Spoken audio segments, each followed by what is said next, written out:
అయ్యా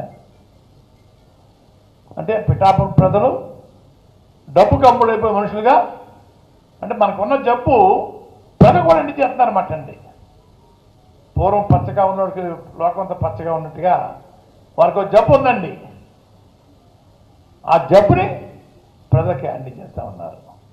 ఇంకో మాట చెప్తా ఉన్నారు ఈ మధ్యనండి, వారు గెలిస్తే స్వచ్ఛమైన లిక్కరు తాగడానికి తెస్తారటండి. ఆయన స్వచ్ఛమైన లిక్కరు తాగడానికి అంటే అందరినీ తాగుబోతుంది చేస్తారన్నమాట అండి. ఏదో స్కూల్ కట్టిస్తాను, బడి కట్టిస్తా, రోడ్డు వేయిస్తాను, లేకపోతే వాటర్ ట్యాంక్ కట్టిస్తాను, పిల్లలకు ఉద్యోగాల కోసం పరిశ్రమ పెట్టిస్తాను చెప్పాలి తప్ప అయ్యా స్వచ్ఛమైన లిక్కరు ఆ అధికారులకు వచ్చి తెస్తారటండి. అయ్యా ఇది వారు చెప్పే మాటలు. అయ్యా వీరు అలాగా ఆ 20 సీట్లకి ముఖ్యమంత్రి అయిపోతారట. ఎలా ముఖ్యమంత్రి అవుతారు సార్? చంద్రబాబు నాయుడు గారు వారి అబ్బాయి గారి చేత పాదయాత్ర చేయించారండి. దేనికోసం అండి? పవన్ కళ్యాణ్ ముఖ్యమంత్రి చేయడం కోసం చేశారు ఆ పాదయాత్ర.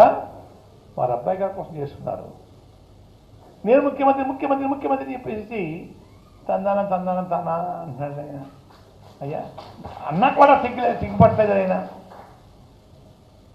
యువకాలం పేరుతో పాదయాత్ర మీకోసం చేశారా, నా కోసం చేశారా అండి? మాకు ఇస్తారా ముఖ్యమంత్రి పదవిలో?